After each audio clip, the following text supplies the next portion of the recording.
My YouTube channel Manisha's biochem classes. हम लोग पढ़ रहे थे क्लास 10th के बायोलॉजी का चैप्टर रिप्रोडक्शन, जिसमें मैंने एसेक्सुअल रिप्रोडक्शन आप लोगों को पढ़ा दिया था।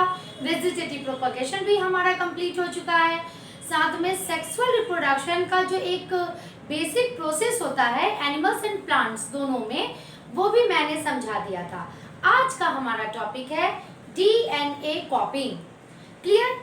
और इसलिए मैंने इस चैप्टर को शुरू करने के पहले एक होमवर्क दिया था, जिसमें जीन और डीएनए के बारे में डिटेल में बताया गया था। और आई थिंक कि आप लोगों ने उस वीडियो को देख लिया होगा। फिर भी मैं इस वीडियो में एक शॉर्ट फॉर्म में आपको उसे एक्सप्लेन करती हूँ, because it is very main topic for this chapter.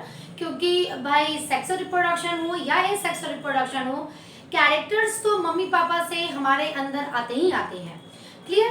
तो इसलिए डीएनए के बारे में जानना जरूरी है। तो मैं इस वीडियो में आपको शॉर्ट कॉन्सेप्ट दूंगी about structure and function of DNA, but आप लोगों को 10th क्लास में डिटेल में पढ़ना है अबाउट डीएनए कॉपिंग। बट डीएनए कॉपिंग को पढ़ने के पहले आप लोगों को डीएनए के बारे में तो जानना जरूरी है। आइए शुरू करते हैं हम लोग। डीएनए कॉपिंग के पहले व्हाट इज डीएनए, ये मैं आपको बता दूं। डीएनए इसका फुल फॉर्म होता है deoxy ribo nucleic acid. Deoxy ribose nucleic acid. Clear? और यही वो बंदा है, इट मीन्स यही वो सब्सटेंस है जो पूरी की पूरी बायोलॉजिकल सिस्टम में डाइवर्सिफिकेशन क्रिएट करता है। इट मीन्स हम लोग पेड़ पौधे से अलग होते हैं, हम लोग दूसरे अदर एनिमल से अलग होते हैं, या आम का पेड़ और लीची का पेड़ अलग होता है। ठीक है? अगर हम लोग ह्यूमन बींग्स की बात भी करते हैं तो लेट अस सपोज मैं भी ह्यूमन बींग हूँ। लेट अस सपोज नहीं, मैं ह्यूमन बींग हूँ, आप लोग भी ह्यूमन बींग हो। ठीक है? और हम दोनों एक दूसरे से अलग हैं। ठीक है? आप लोगों को जो बॉयज़ हैं उन्हें लगेगा कि भाई हम लोग तो लड़का हैं, मैम तो लड़की हैं, कोई बात नहीं। यदि मैं एक गर्ल हूँ तो आपकी मम्मी भी एक वुमेन है, मैं भी एक वुमेन हूँ, तो भाई मेरे और मम्मी की क्वालिटी में अंतर होगा, रंग रूप में अंतर आ जाता है, इंटेलिजेंस कैपेसिटी है, फिजियोलॉजिकल प्रोसेसेस है, मैंने पूरी की पूरी बायोलॉजिकल सिस्टम में अंतर है। जबकि मैं भी ह्यूमन, आप लोगों की मम्मी भी ह्यूमन, मैं भी फीमेल, आपकी मम्मी भी फीमेल, लेकिन फिर भी हम लोगों में अंतर है। ये अंतर किस वजह से है? कैरेक्टर्स को कौन कंट्रोल करता है? वो है हमारा डीएनए। इसका full form deoxy ribose nucleic acid. Now deoxy ribo nucleic acid. अब हम लोग पढ़ेंगे कि आखिर ये डीएनए कहाँ मौजूद होता है। 9th में भी पढ़ा है आप लोगों ने, और मैंने वीडियोस भी डाला, फिर भी मैं बता दूं। सेल के अंदर न्यूक्लियस, ये रिवीजन टॉपिक आप लोगों का चल रहा है, और उसके अंदर क्रोमैटिन नेटवर्क। चलिए, ये क्रोमैटिन नेटवर्क जब एक सेल का डिवीजन होने लगता है, आप लोगों ने माइटोसिस मियोसिस सेल डिवीजन भी पढ़ रखा है, तो जब एक सेल का डिवीजन होना शुरू हो जाता है, उस वक्त ये क्रोमैटिन नेटवर्क क्या होता है? कंडेंस्ड होकर के एक रॉड लाइक स्ट्रक्चर में कन्वर्ट हो जाता है, and this is known as chromosome. Clear? अब ये क्रोमोसोम किस चीज का बना होता है?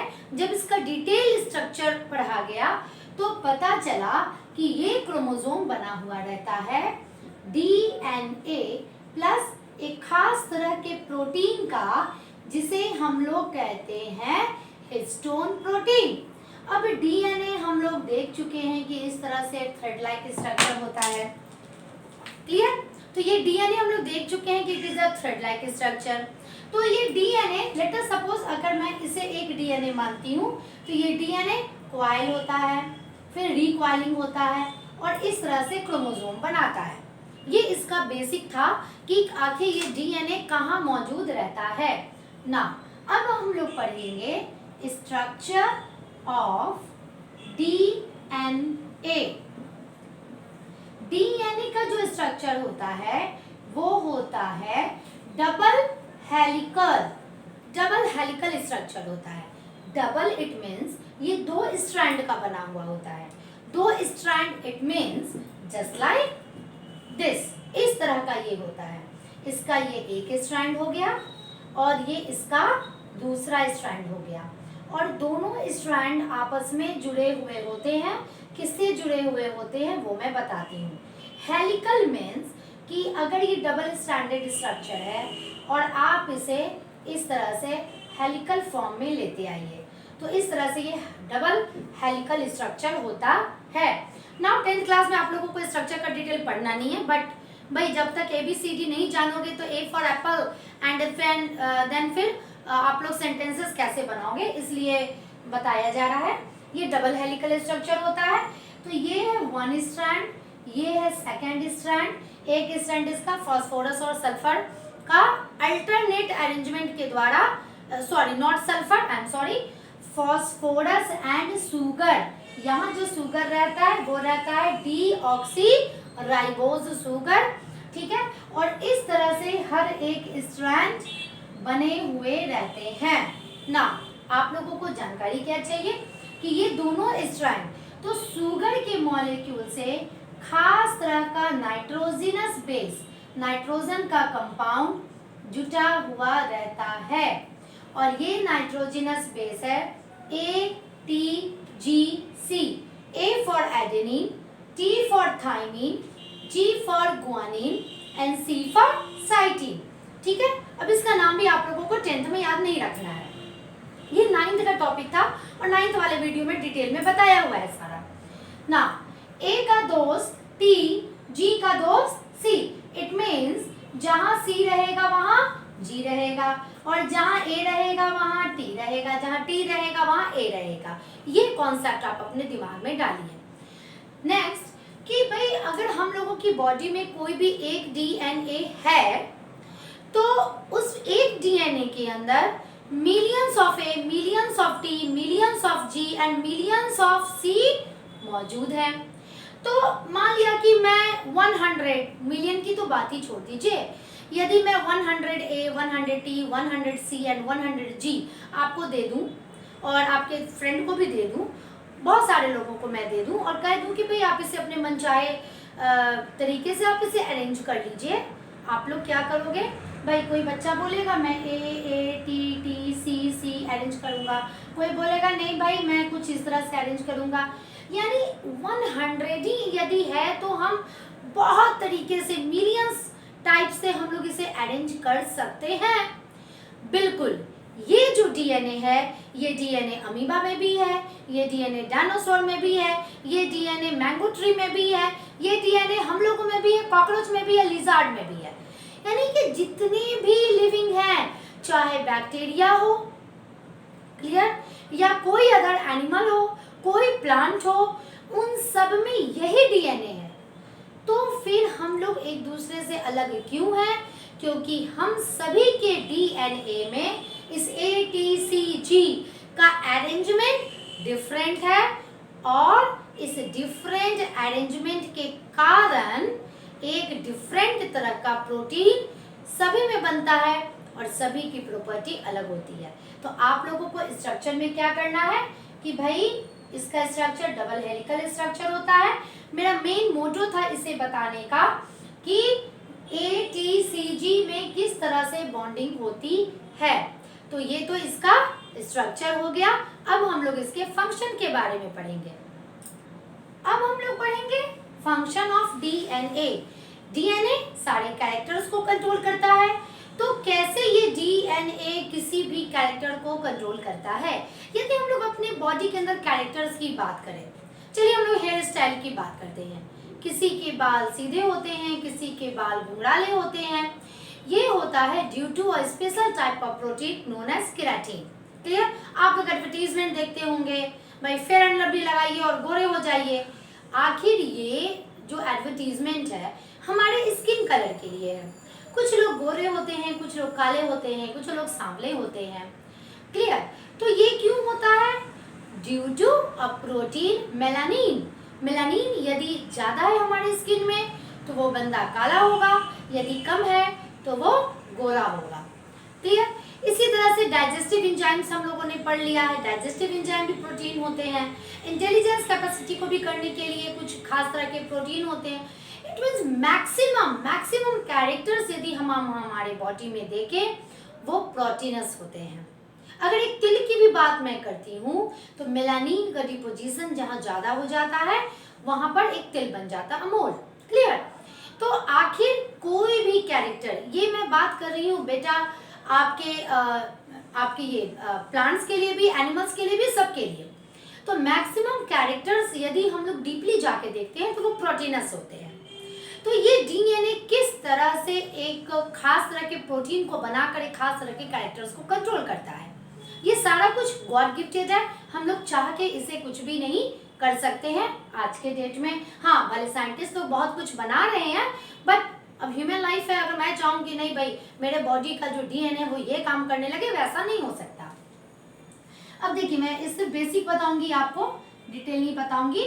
न्यूक्लियस के अंदर इस डीएनए से बनता है mRNA।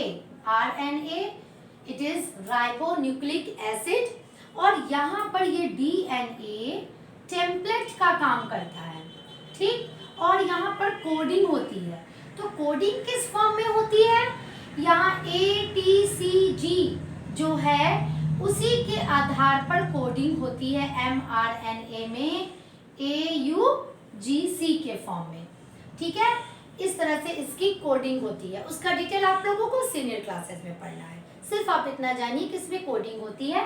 फिर ये mRNA साइटोप्लाज्म में जाकर राइबोसोम से अटैच हो जाता है, और इसकी कोडिंग के आधार पर, इसका जैसा कोडिंग होता है उसके आधार पर अलग अलग तरह के एमिनो एसिड्स आते हैं, जैसे amino acid 1, amino acid 2, 20 types of amino acid रहते हैं।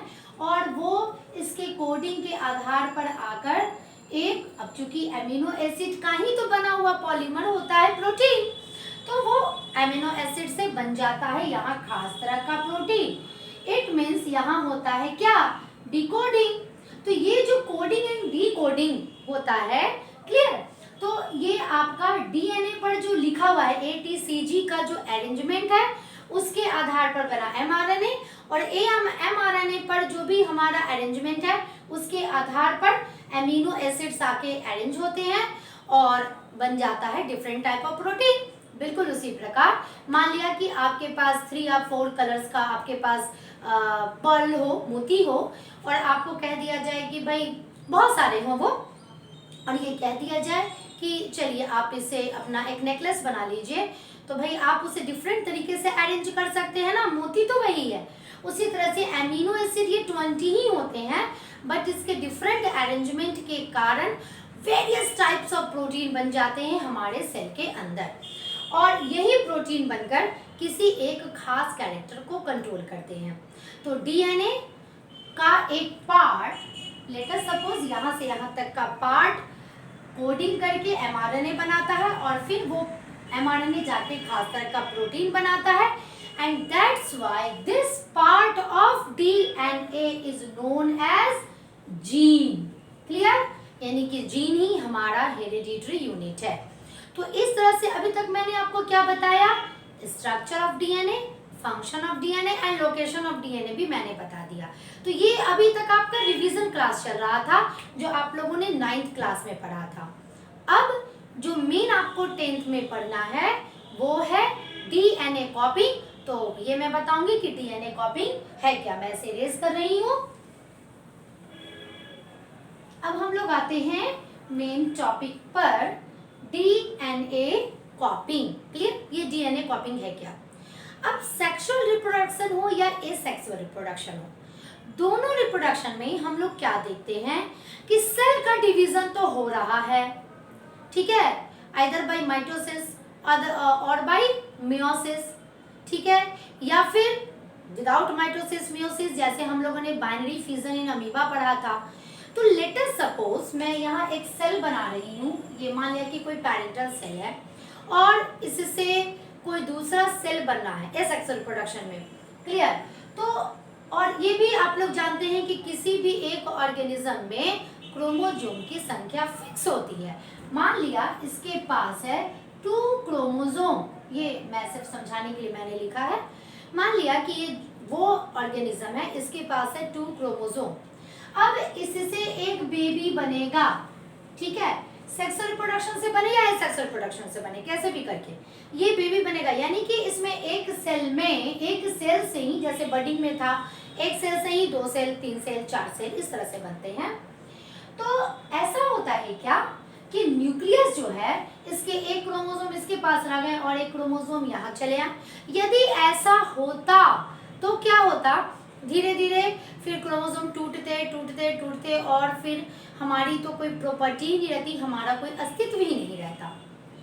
तब क्या होता है कि भाई पेरेंट की बॉडी में जो 2 क्रोमोसोम है वो इसमें भी है, और जो बेबी है उसकी बॉडी में भी 2 क्रोमोसोम है। माने उसकी बॉडी के सेल्स या यूनिसेलुलर है तो उसकी बॉडी में, या मल्टी सेलुलर है तो उसकी बॉडी के हर एक सेल्स में 2 क्रोमोसोम है, ठीक है। इट मीन्स कि before the division of a cell हमारा क्रोमोसोम भी तो रेप्लिकेट हो रहा है, और क्रोमोसोम किससे बना हुआ है, डीएनए से बना हुआ है। यानी कि एक डीएनए से कहीं ना कहीं 2 डीएनए बन रहा है, एक पेरेंट बॉडी में रह गया और दूसरा कहाँ चला गया, उसके बेबी में चला गया। And this process is known as DNA copying, या इसे डीएनए रेप्लिकेशन भी कहते हैं। It means the process by which 1 DNA is divided into 2 DNA. और ये क्यों जरूरी है, तो भाई पहला तो जरूरत हमें यही दिख गया, to maintain the consistency of chromosome in every organism, to maintain the characters of an organism or of a species on the earth. Clear? इसलिए ये जरूरी है, क्योंकि यदि हम लोग ऐसा जानते हैं कि भाई डीएनए जो होता है वो कैरेक्टर्स को कंट्रोल करता है। तो यदि सारा डीएनए, मान लिया कि मेरी बॉडी में अगर एक सेल के अंदर 2 डीएनए है, 2 क्रोमोसोम है, क्लियर, और वो 2 डीएनए के बने हुए हैं, तो एक मेरे में रह जाए, एक मेरे बेबी में चला जाए, वैसा तो हो नहीं सकता ना। तो फिर भाई मेरा आधा प्रॉपर्टी बेबी में और बाकी का प्रॉपर्टी मेरे अंदर, वैसा नहीं होता है। इसलिए डीएनए कॉपिंग जरूरी है कि यदि किसी के पास 1 क्रोमोसोम है तो उसका 2 कॉपी बन जाएगा, ठीक है, एक पेरेंट में रह ही जाएंगे और दूसरा उसकी बेबी में चला जाएगा। तो ये जिस भी कैरेक्टर को कंट्रोल करता होगा वही सारे कैरेक्टर्स इसमें भी आ जाएंगे, बेबी में भी आ जाएंगे। और इसका डिटेल आप लोगों को इसके next chapter heredity and evolution में बहुत डिटेल में फिर पढ़ना है। क्लियर? तो ये था डीएनए कॉपिंग। अब ये डीएनए कॉपिंग का क्या क्या फायदा है, तो चलिए, पहला फायदा, what is it's advantage. Advantages क्या है, क्यों डीएनए कॉपिंग जरूरी है। पहला एडवांटेज क्या है भाई, ये मेंटेन करता है number of chromosome in individual of every species, in individual of every species, सब में। अब भाई नंबर ऑफ क्रोमोसोम मेंटेन करता है, इट मीन्स उसका जो स्पेशल कैरेक्टरिस्टिक फीचर है उसको वो मेंटेन करता है। नंबर ऑफ क्रोमोसोम मेंटेन है, क्वालिटी मेंटेन है, क्वांटिटी मेंटेन है। तो भाई इसका ट्रेट या इसका जो स्पेशल कैरेक्टर है इस स्पेसीज का, अब आम के पेड़ का जो कैरेक्टर है वो उसे मेंटेन करता है, क्योंकि रिप्रोडक्शन में उसके बेबी में वही सारी प्रॉपर्टी मिलती है। ये पहला। दूसरा क्या होता है कि ये ट्रांसफर करता है, भाई माता पिता से बच्चों में जो गुण जाते हैं। अब आम के पेड़ से जो उसका बेबी आम का पेड़ हुआ, तो उस आम के पेड़ से, या लेट अस सपोज, चलिए आपकी मम्मी है, आपकी मम्मी का कैरेक्टर आप में चला आया, तो कैसे आया, किस चीज के द्वारा आया। अगर ये डीएनए कॉपिंग नहीं होता तो क्या आपकी मम्मी का कैरेक्टर आप में आ पाता, नहीं आ पाता, क्योंकि भाई डीएनए तो मम्मी के अंदर ही रह जाता, आपको सिर्फ मिलता पापा वाला डीएनए, तो फिर तो आपकी मम्मी वाले कैरेक्टर्स आप में नहीं आ सकते थे। बट हम लोग ये देखते हैं कि भाई पूरी फैमिली के कुछ कुछ कैरेक्टर्स हम लोगों में आ जाते हैं। वो कैसे आते हैं, तो इसी डीएनए कॉपिंग के द्वारा आते हैं। तो it means it transfer characters from parent to offspring. अब ऑफस्प्रिंग यहाँ एक नया टर्म है, उसे देख के डर मत जाना। ऑफस्प्रिंग का मतलब होता है बेबी, ठीक है। तो डीएनए कॉपिंग से दूसरा फायदा क्या हुआ कि भी मम्मी पापा के गुण, ठीक है, मम्मी पापा के जो भी कैरेक्टर्स थे वो उसकी बेबी में चले आए। यदि ऐसा नहीं होता, बेटा ये मैं प्लांट्स एनिमल सभी की बात कर रही हूँ, तो फिर कैरेक्टर्स जो पेरेंट के थे वो उसकी बेबी तक नहीं जा सकते थे। ये दूसरा एडवांटेज हुआ। तीसरा advantage, it cause variation.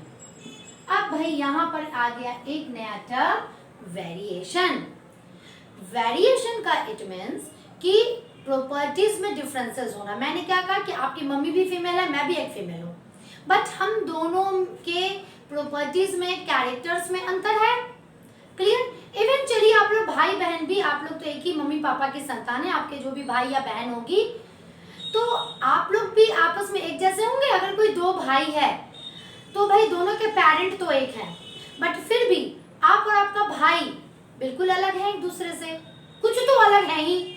Even a twin, अगर एक ट्विन भी है तो उसमें भी कहीं ना कहीं कुछ अंतर आता है। तो आखिर ये अंतर, ये जो डिफरेंसेस होती है प्रॉपर्टीज की, उसे ही हम लोग कहते हैं वेरिएशन। तो भाई अभी तो मैम आपने बताया कि डीएनए कॉपिंग के द्वारा वैसे ही एग्जैक्ट कॉपी बनती है। यहाँ एक टर्म आपके एनसीईआरटी बुक में लिखा हुआ है कि डीएनए कॉपिंग जब होता है, तो डीएनए कॉपिंग अगर हुआ, ठीक है, तो इट मीन्स 1 डीएनए से 2 डीएनए बन गया। यही हमारा बेसिक प्रोसेस है बच्चे, ठीक है, आपको यही कॉन्सेप्ट में रखना है। डीएनए कॉपिंग में एक डीएनए से 2 डीएनए बना, तो क्या ये दोनों सिमिलर हैं? बिल्कुल 100% दोनों सिमिलर हैं, ये फर्स्ट पॉइंट। बट क्या दोनों ये लोग एक दूसरे के ब्लूप्रिंट हैं? अब ब्लूप्रिंट का मतलब कि क्या दोनों एक दूसरे के जेरॉक्स कॉपी हैं? नेवर। ये दोनों एक दूसरे के जेरॉक्स कॉपी नहीं है, दोनों आपस में सिमिलर तो हैं, बट दोनों जेरॉक्स कॉपी नहीं है। इट मीन्स कि कुछ थोड़ा सा अंतर इन दोनों में है, और इन दोनों में थोड़ा सा जो अंतर है यही पूरी कैरेक्टर्स में कहीं ना कहीं कुछ डिफरेंसेस लेते आता है। हम लोग अपने भाई बहन के बीच में क्या देखते हैं, बहुत सारी प्रॉपर्टीज हम भाई बहन के बीच में मिलती है, बट कुछ प्रॉपर्टीज जो होती है वो आपस में नहीं मिलती है, ठीक है। वो होता है किसकी वजह से? डीएनए कॉपिंग के दौरान कुछ गड़बड़ी हो जाए तब। वो गड़बड़ी क्या है वो मैं बताऊंगी। फिलहाल वेरिएशन आपका क्या हुआ? Variation it means difference in the property of every individuals. जितने भी इंडिविजुअल्स है सब एक दूसरे से अलग हैं, वो हुआ वेरिएशन। ये क्यों हुआ? क्योंकि डीएनए कॉपिंग जब होता है तो एक डीएनए से जो 2 डीएनए बनते हैं वो दोनों एग्जैक्ट ब्लूप्रिंट नहीं होते, वो एग्जैक्ट सेम नहीं होते, सिमिलर होते हैं बट एग्जैक्ट सेम नहीं होते, कहीं कुछ अंतर होता है। तो ये अंतर कैसे होता है इसके लिए मैं आपको डिटेल में बताती हूँ कि डीएनए कॉपिंग कैसे होता है, ठीक है। ये थोड़ा सा डिटेल, ये डिटेल फिर आप लोगों को नहीं पढ़ना, जो मैंने नोट्स में लिखा है ना बच्चे, आप लोगों को सिर्फ वही पढ़ना है, उसे एक्सप्लेन करने के लिए मुझे इतना सारा बताना पड़ रहा है। चलिए ये है डीएनए, मैं शॉर्ट फॉर्म में बता देती हूँ।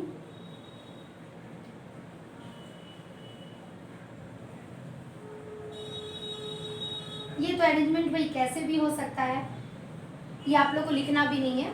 चलिए डीएनए एक्चुअली होता क्या है कि ये देखिए डीएनए है, तो जब डीएनए की कॉपी बनने लगती है तो ये डीएनए जो बॉन्डेड है वो धीरे धीरे ड्यू टू सम एंजाइम, एक हेलिकेज एंजाइम होता है उसकी वजह से होता है, खैर वो एंजाइम भी आप लोगों को नहीं पढ़ना है, वो धीरे धीरे ये बॉन्ड टूटते हैं और वो इस तरह से अलग होते जाता है। कुछ इस प्रकार से।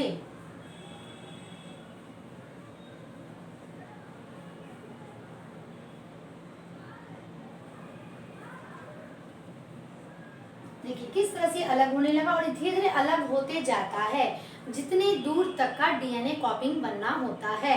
अब इसके हिसाब से ये जो हमारा न्यूक्लियोटाइड यानी जो ए वाला पूरा का पूरा पार्टिकल है, तो यहाँ पर आकर के इसके साथ कुछ टी वाला पार्टिकल अटैच हो जाता है, फिर यहाँ पर टी वाला अटैच होता है और ये आपस में इस तरह से धीरे धीरे एक डीएनए से दो डीएनए बन जाते हैं।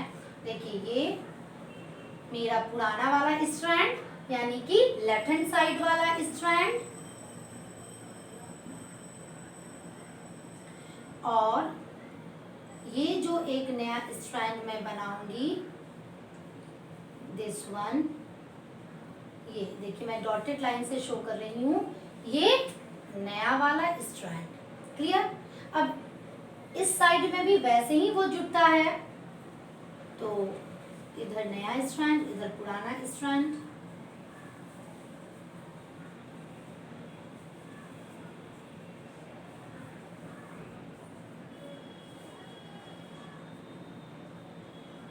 ये एक डीएनए से देखिए दो डीएनए बन गए जिसमें एक पुराना स्ट्रैंड एक नया स्ट्रैंड है। बट एक्चुअली होता क्या है कि जब डीएनए की कॉपिंग बन रही होती है तो कहीं कुछ, अब चूंकि देखिए ये जो भी होता है बायोकेमिकल प्रोसेस के द्वारा होता है, और बायोलॉजी में जो भी चीजें वो बिल्कुल फिक्स 100% फिक्स नहीं होता है। ठीक है, जैसे फिजिक्स या केमिस्ट्री में इक्वेशंस भाई फिक्स है, फिजिक्स में जो एक्सपेरिमेंट्स है, फिजिक्स में जो थ्योरम है, फिजिक्स में जो भी बताया जाता है वो फिक्स है। But biology is a God given, God gifted property होती है सारे इंडिविजुअल्स के पास, ये नेचुरल प्रॉपर्टी होती है। ठीक है, तो इसलिए इसमें कुछ भी फिक्स नहीं होता है कि भाई 100% ऐसा ही होगा, वेरिएशंस आएंगे ही आएंगे। तो जब डीएनए कॉपिंग हो रहा होता है तो क्या होता है कि कभी भी अचानक से लेट अस सपोज यहाँ टी के जगह यदि जी जुट जाए, तो देखिए इस स्ट्रैंड का जो अरेंजमेंट था इसमें वो चेंज हो गया ना, इसकी वजह से जो ये डीएनए बना वो थोड़ा सा वेरिएंट बना। ठीक है, वो थोड़ा सा डिफरेंट बना, और यही वजह है जिससे कि वेरिएशन होता है। तो वेरिएशन आप लोग समझ गए कि वेरिएशन क्या हुआ कि differences in the properties of different individuals even if they are of the same species, वो सेम स्पेसिस के हैं फिर भी उनमें अंतर है, इसे ही वेरिएशन कहते हैं। क्यों हुआ और कब हुआ? डीएनए कॉपिंग के दौरान हुआ, और होने का वजह भाई कुछ गड़बड़ी हो गई उसकी वजह से हुआ। वो गड़बड़ी आगे के क्लासेस में पढ़ना है, इसमें नहीं पढ़ना है। तो अब हम लोग आ जाएंगे वेरिएशंस पे। आई थिंक आप लोग डीएनए कॉपिंग समझ गए। मैं फिर से रिपीट करा दूं आप लोगों को क्या पढ़ना है। DNA कॉपिंग, it means the process by which one DNA is divided into two DNA। और इस डीएनए का क्यों जरूरी है? ताकि क्रोमोसोम की संख्या, डीएनए की संख्या किसी भी इंडिविजुअल में मेंटेन्ड वे में रहे, क्योंकि अगर ये गड़बड़ाएगा तो सारी प्रॉपर्टी गड़बड़ हो जाएगी। दूसरा, मम्मी पापा के कैरेक्टर्स बच्चों में जा सके, और तीसरा वेरिएशन हो सके। तो वेरिएशन क्यों हुआ, कैसे हुआ, अब मैं आपको ये बताऊंगी कि वेरिएशन होना क्यों जरूरी है।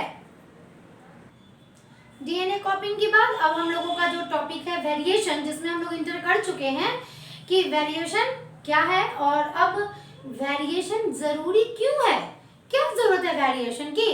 क्यों नहीं एग्जैक्टली हम लोग अपने मम्मी पापा की तरह हैं, इधर पापा की तरह हो, मम्मी की तरह हो, या अमीबा है तो एक अमीबा क्यों नहीं अपने पेरेंटल अमीबा की तरह है, क्यों चेंजेस जरूरी है। ये जरूरी नहीं है कि चेंजेस एकदम 100% होंगे ही, मगर कुछ चेंजेस होंगे। तो ये चेंजेस क्यों जरूरी है, ठीक है। लेट अस सपोज कि कोई एक बैक्टीरिया है, ठीक है, इसके बॉडी का जो प्रॉपर्टी है, और अचानक से इस इन्वायरमेंट में, जिस इन्वायरमेंट में ये रह रहा है उसमें चेंजेस आ जाए और वो सरवाइव ना कर सके तो क्या होगा, मर जाएगा ना। तो वैसे ही तो सारे बैक्टीरिया होंगे। यही जरूरत है वेरिएशन की, क्योंकि हम सारे लिविंग बीइंग्स कहाँ रहते हैं, इस इन्वायरमेंट में रहते हैं। क्या ये इन्वायरमेंट कांस्टेंट है? नहीं, ये इन्वायरमेंट कांस्टेंट नहीं है, इसमें हमेशा चेंजेस आते रहते हैं। तो यदि हम लोगों में वेरिएशंस ना हो तो हम लोग इस एवर चेंजिंग इन्वायरमेंट में सर्वाइव नहीं कर सकते हैं। This is the need of variation. Variation is necessary to maintain the continuity of properties, continuity of life or particular species in ever changing environment, which make enable an individual or a species to live, to survive in ever changing environment. इस ever changing environment में वो हम सभी को survive करने के काबिल बनाता है, and this is the need of variation. एक क्वेश्चन है NCERT में कि variation is necessary for a species not for an individual, why? सही बात है ना, एक इंडिविजुअल को वेरिएशन से कोई मतलब नहीं है, बट एक स्पीशीज को वेरिएशन से मतलब है। इट मीन्स वेरिएशन का जरूरत एक स्पीशीज के लिए हो जरूरी है, एक इंडिविजुअल के लिए भले उतना जरूरी ना हो। ठीक है, इसके लिए एक कहानी मैं बताती हूँ आप लोगों को। एक्सप्लेनेशन आपका एनसीईआरटी बुक में भी दिया है। चलिए, लेट अस सपोज मैं यहाँ कुछ बैक्टीरिया बना रही हूँ, जिसमें से 2 मैंने कलरफुल बनाए हैं। ठीक है, ज्यादा बैक्टीरिया ये कलरलेस बैक्टीरिया हैं। क्लियर? जो कलरलेस बैक्टीरिया हैं ये पेरेंटल बैक्टीरिया हैं। इट मीन्स कि इनकी स्पेसीज ऐसी ही थी, ड्यू टू वेरिएशन ये 2 कलर्ड बैक्टीरिया आ गए ना। अब इसमें क्या है कि जो कलर्ड बैक्टीरिया आ गए हैं, इनकी बॉडी में कुछ ऐसा वेरिएशन जो थोड़ा अच्छा वाला था, हीट रेजिस्टेंस आ गया, यानी कैसे भी हीट से ये लड़ाई कर सकते हैं, उसमें सर्वाइव कर सकते हैं, but have no heat resistance. But जो पुराने वाले बैक्टीरिया थे उनकी बॉडी में हीट रेजिस्टेंस नहीं था। अचानक से भाई हमारा एनवायरनमेंट में तो हमेशा चेंजेस आते रहता है, अचानक से कुछ ऐसा हुआ कि बहुत टेम्परेचर इंक्रीज कर गया उस एनवायरनमेंट का जहाँ ये रहते थे। तो भाई जिसकी बॉडी में हीट रेजिस्टेंस है वो तो सरवाइव कर जाएंगे, बट जिसकी बॉडी में हीट रेजिस्टेंस नहीं है वो तो बेचारे मर ही जाएंगे। अब बचा क्या ये, और ग्रेजुअली धीरे धीरे धीरे धीरे क्या हुआ कि इस तरह के बैक्टीरिया जिनमें हीट रेजिस्टेंस नहीं था वो मर गए, बट ये जो कलर्ड बैक्टीरिया, इट मीन्स वैसे बैक्टीरिया जिनमें हीट रेजिस्टेंस है वो सरवाइव कर गए। और फिर एक दिन ऐसा स्पीशीज बन गया, पूरा उनका पॉपुलेशन ऐसा हो गया जिसमें सबकी बॉडी में हीट रेजिस्टेंस था। This is the use of variation to maintain the life of a species on the earth. ठीक है, और यही वेरिएशन में हम लोग और क्या देखें, कुछ नया, कि जो पहले टाइप का बैक्टीरिया था अब वो नए टाइप का बैक्टीरिया बन गया, and this is known as evolution. तो वेरिएशन के कारण इवोल्यूशन भी होता है, और ये इवोल्यूशन हम लोगों को नेक्स्ट चैप्टर में पढ़ना है। क्लियर? तो ये था मेरा आज का टॉपिक जिसमें आप लोगों को पढ़ना था अबाउट डीएनए कॉपिंग के बारे में एंड वेरिएशंस के बारे में, और मैंने बेसिक थोड़ा सा आप लोगों को दिया, डिवीजन क्लास भी लिया। यदि आप लोगों में से किसी भी स्टूडेंट्स को डिटेल जानने की ज़रूरत है तो आप मेरे होमवर्क वाले वीडियो को भी देख सकते हैं, जिसमें मैंने लिंक डाल रखा है 9th क्लास के वीडियोस का, और नहीं तो इस वीडियो के डिस्क्रिप्शन बॉक्स में भी मैं 9th क्लास के उस वीडियो का लिंक डाल दूंगी। मन करे या डिटेल जानने की ज़रूरत हो तो आप उसे देख लीजिएगा। तो फिर आज के लिए इतना ही, मिलती हूँ मैं आपसे नेक्स्ट वीडियो में।